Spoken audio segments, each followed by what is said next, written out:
Good morning, good afternoon, good evening, from wherever in the world it is that you may be joining us today. And literally, you're from all over the world. I'm Taryn Almanzar. I'm the Dean of Admissions and Financial Aid. And on behalf of Columbia's Graduate School of Journalism, thank you. Thank you for taking the time to meet with us and to be here in this very important conversation that we will have with our Dean, Dean Jelani. Jelani Cobb, how are you today? Good. That's good. Good. Thank How you are for. you? I'm good. A little bit nervous, but good. You'll be fine. So the purpose of today, just to give a little bit of context, we will not be discussing finances or the admissions process. We have a whole bunch of webinars and information sessions that will focus on that. What our aim today is to provide a little bit of a window view to those prospective students who are thinking of joining our school in this wonderful institution, and to give them an understanding of what this place is all about, including or starting with your vision, which Sure. we have called it, or you have called it, I should say, CJS 2030. That includes AI, climate change, democracy, local and not-for-profit news reporting. Can you tell us a little bit, why do you think those areas are so important in today's day and age? Well, when I became dean, the first thing that I thought about was in this storied institution and its long history that dates all the way back to 1912, the second oldest journalism school in the country. And for all that it's done and all that it's been, that's great and that's wonderful, but really the fundamental question is, what does it need to be now? And what do we need to do in order to best serve our students, to best serve the journalism profession, and to best serve the mission that we have been charged with at this institution? And it didn't take long to realize this. On the climate initiative, that was one of the first things that came to mind. It is the story of our generation, the story of our lifetimes. And there was one way of looking at it and saying, well, we need to train a dedicated group of journalists who can cover climate. And if we were thinking that way, we'd say, okay, well, we'll just create one climate, subheading for students, and a certain number of our students will specialize in that, and we'll kind of go on about our business. And then the more I thought about it, and the more I was in dialogue with other people here in Pulitzer Hall, the easier it became to see that that was the wrong way to do it. That, in fact, climate is so pervasive and climate change is so significant that it will pop up in all of the different areas that our graduates wind up covering. So if you are a person covering the economy, you will be covering climate change. If you are a person covering immigration, you will be covering climate change. If you're covering sports, you will be covering climate change. And so we took an approach of infusing climate knowledge and climate reporting skills throughout our coursework, so that students who have a wide variety of interests will all converge in different ways. We have a climate scientist in residence. So each semester there is a person whose expertise may be in the hard science of climate, or it may be in climate policy or climate economics, but we'll have a person who is in residence who serves in his office hours and so on. We have these grab-and-go modules, so irrespective of whatever else you're doing, there's a block of time where you'll be able to take a 2-hour climate refresher, a 2-hour climate primer. And so we thought about the ways that we could do that with all of these other kinds of areas as well. Similarly, AI, is a hugely disruptive force. And there's a lot of consternation and a lot of fear about artificial intelligence and what its implications are for society, and particularly what its implications are for journalism. But when we looked at this, we said this technology will likely yield the potential to do really bad things, but it will also yield the potential to do really important and really positive things too. And so we've thought about the ways in which we can engage around the ethics of AI, and around the investigative possibilities of AI. And also we've put together work that kind of serves as maybe an advisory way. Here are some ways to think about artificial intelligence and the way that it may be utilize. Here are ways that we absolutely do not want to use it in the newsroom. And so we've been doing that work through our academic centers, through our AI working group, which we created not long after I became dean, and so on. For democracy, is Right. if we don't have democracy, we don't have anything.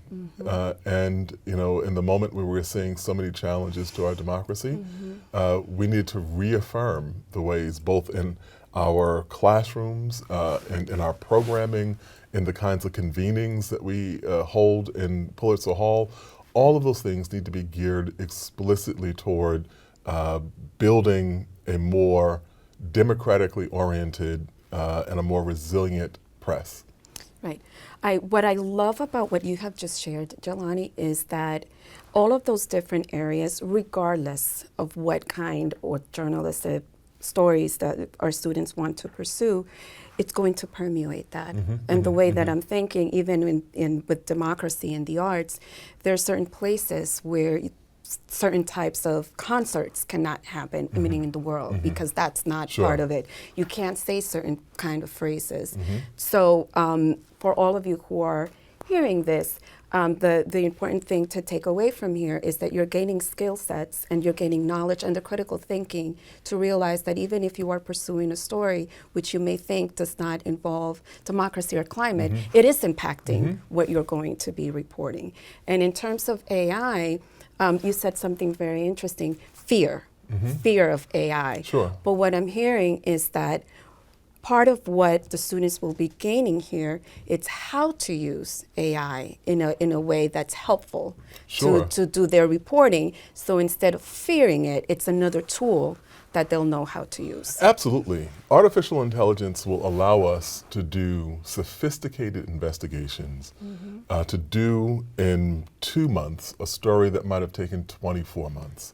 Will allow us to recognize really intricate patterns. Our faculty member here, Azmat Khan, who won a Pulitzer Prize for her reporting on civilian casualties in Afghanistan and Iraq, physically, put on a helmet and went to Afghanistan and went to Iraq and looked at bomb craters and saw the numbers of people who had died in each place and tabulated the numbers of all these people and saw that people who had died in far excess to the numbers that the U.S. government had provided to the public.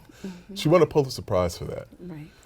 Last year, she showed us how artificial intelligence tools would have allowed her to use satellite data and see all of these same sorts of bomb craters from the safety of her office. Oh my goodness. And so, an amazing thing. Now, of course, if you know Azmat Khan, she is still going to go out. I was just about to say. She's still going to go out and do that story. But you can have a much more granular and detailed way of understanding and analyzing information.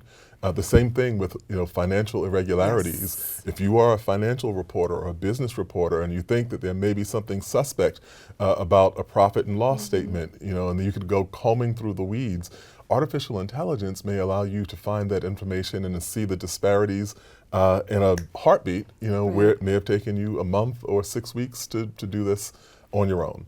And so we're really looking at all of the sides of this technology. It's going to change how we operate and how we do business, but not all of that change will necessarily be bad. Right. So don't fear technology, don't fear what's coming down the pike. Let's shift gears a little bit and let's talk about one of your key initiatives, which is Access. This is a wonderful institution, has been in existence for a long time, and people want to come here. But there's this question of access. Can you explain a little bit what this initiative is all about and the ways that it's been already instituted? Yeah, well, I'll just put it on the table. People will say, I really love Columbia Journalism School, but how can I afford it? And so that was one of the first things that came to mind when I became dean as well. And I said, what can we do to not only help people afford graduate school here, but to help facilitate their careers? And so we started a pilot program, which we're happy to say is in its second year now, called LRAP, which is the Loan Repayment Assistance Program. And what that does is that it will pay for people who graduate and they are working in nonprofit news. It will pay up to $10,000 of your student loan debt per year for up to 5 years. So there's a total of up to $50,000 of student loan debt that we will eliminate Right. if you are working in nonprofit news.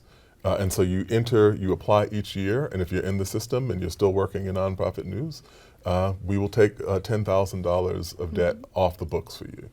And so we saw that as being important for a few reasons, not the least of which was the fact that over the course of those 5 years, we will help people build their careers, help them, that's the time frame in which you work on your first really big stories and you get your first promotions and build up your sources, your database of sources. And at the end of 5 years, you're really on your way in this profession. And so that's one of our initiatives, and one of several. We have lots of things. We're cooking on very many burners here. In addition to this, we have waived application fees to make sure that people don't have that burden in putting together an application to say, I think Columbia Journalism School may be the place for me. And there's even more stuff I can't talk about yet because it's not, we're talking to go with the analogy or the metaphor of cooking on multiple burners. There's some things that still need to simmer a little bit before they'll be ready. I love it. And so, but I said it to say that we're deeply engaged with these questions of not only how do I execute journalism at the highest levels, but how do I afford it practically? And what kind of life can I have as a journalist? Right. And that is key. As I'm hearing all of this, and I think that's what our students encounter when they get here, Jelani, is that starting with you, everybody here has an ear to the ground. Absolutely. So although I say although because some people say, you've been in existence over 100 years and da-da-da-da. It's a place that never rests on its laurels, and it's always thinking about the students, the whole package, meaning from what goes on in the classroom, what you will need to propel your career forward, to the fact that help is needed in order to get into the school. Let's talk a little bit more about those who are saying, or continuing with access, right? A master's degree in journalism, it's not a requirement. People will hear that all the time. It's not as though you're going for a medical degree or a law degree that you have all of these qualifications that you need. Why then is so important to come and get an education here? So there are a few things to think about. We have existed for 112 years. And for 112 years, at the very outset, people have said, well, you don't have to have a master's degree to be a journalist. Why would you do that? Yet, for more than a century, people have pursued graduate education at this institution. Why is that? Well, there are a few things that I can say. First, we have a world-class faculty. And it's not easy to come by the level of expertise and talent that we normally walk past in the hallways at Pulitzer Hall. And we have faculty who've won Pulitzer Prizes, faculty who've won MacArthur Genius Awards, faculty who've won Cabot Prizes. But of all the major awards, we can point to someone likely in our midst who has won them. Not to mention the fact that the Pulitzer Prizes are literally housed in this building. We give out the Pulitzer Prize here. And so there's that. There's the world-class faculty. There is the astounding alumni network. We have over 15,000 alumni who are placed all over the world in every major journalistic organization that you can name. And we have alumni who are reporting in China, alumni who are reporting in India, alumni who are reporting throughout Latin America, alumni in the Caribbean, alumni reporting in various places in Africa. There's really just an entire kind of global network of who our alumni are, and that's a resource. Those are people who are in contact with each other, people who are saying, the Nova job opening that's coming up, I'd love to have another Columbia person here, and so on. In addition to that, the education that we provide here we accelerate the kind of growth curve and the learning curve in your journalistic skills. So if you are interested in doing long form narrative, something that may take you 5 or 6 years to learn, just kind of out in the wild and doing this work, you can learn and master in the 1 year that you're here. Certainly, for more complicated technical undertakings, like our computational and our data journalism programs, it's just very difficult to come by those skills. And then, last but far from least, we have what I call the Columbia Extended Warranty Program, which is that you don't just graduate from Columbia Journalism School and go out into the world. You graduate from Columbia Journalism School with a set of mentors who are going to be there for you for years and years to come. Not very long ago, I had lunch with Mel Mincher, who is a 96-year-old former faculty member who still lives near in the neighborhood.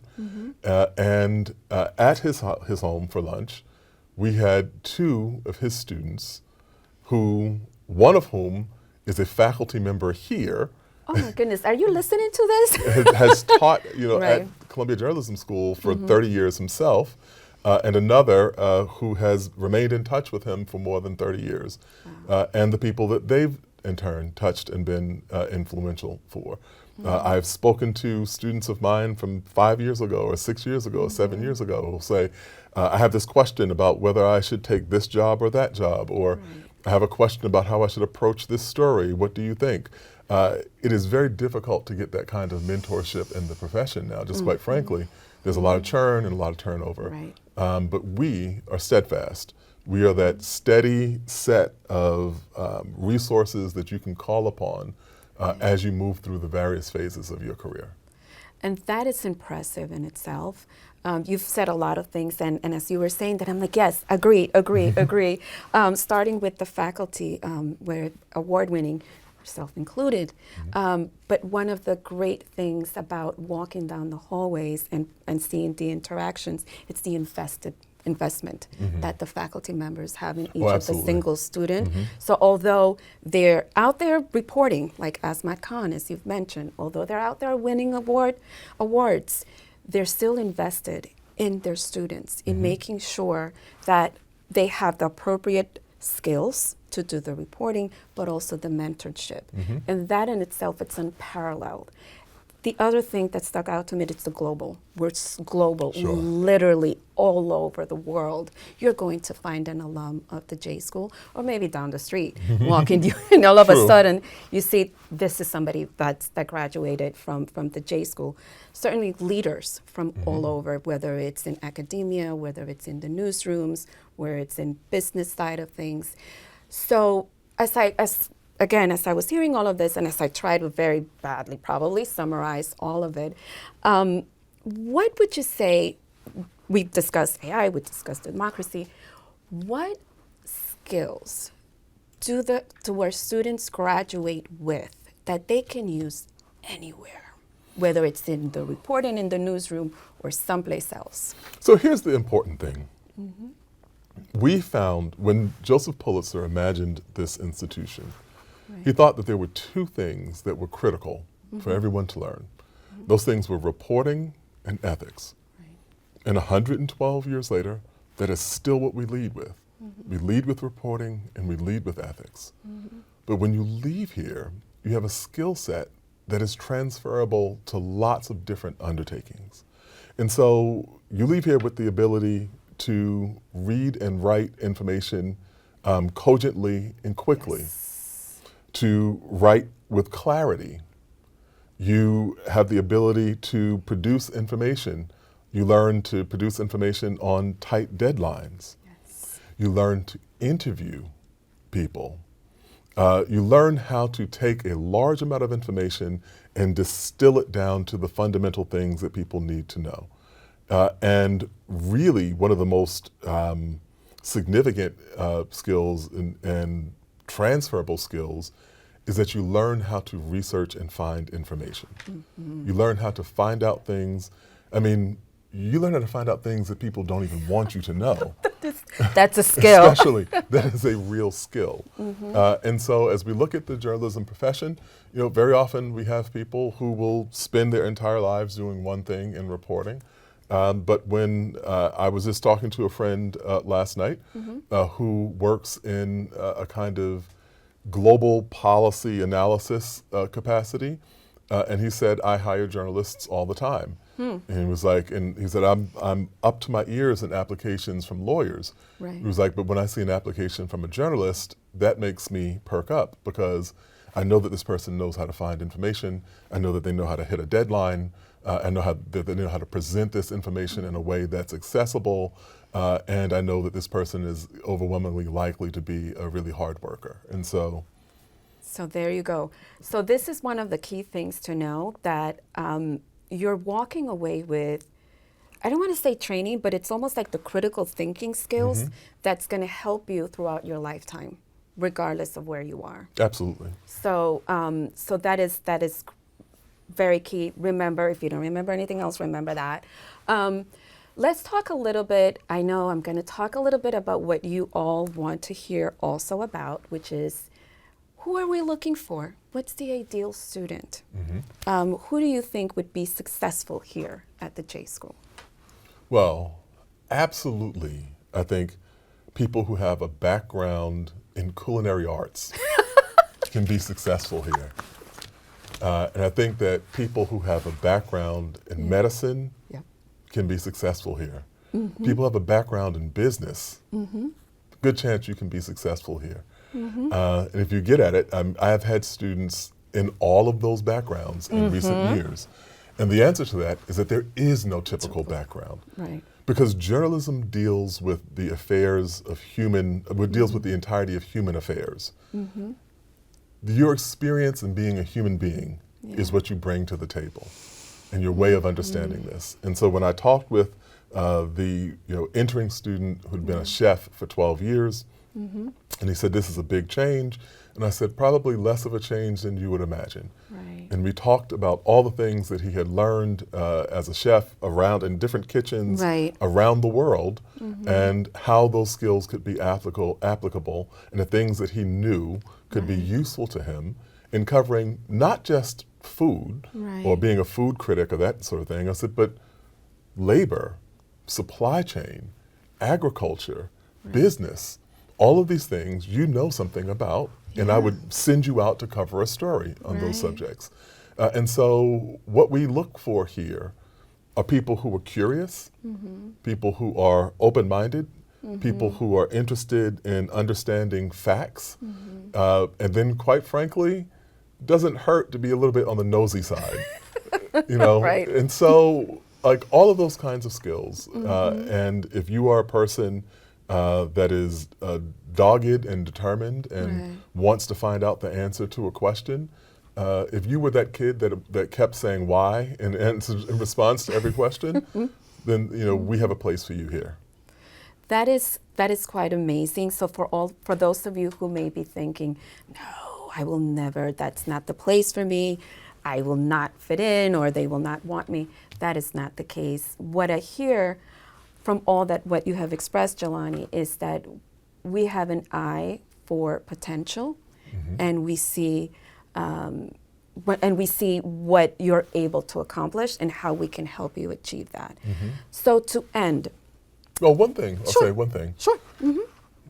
Typically, when someone's applying, they imagine that we're looking at your application and deciding what kind of student you'll make. Right. Which is partly true.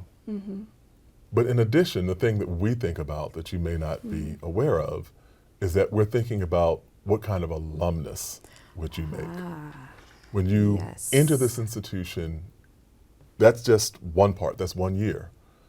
We're thinking about what you'll do in the many years that go beyond that. And so the imagination of your future begins the minute that application hits our inbox. To capture that. Capture that. No, very well said.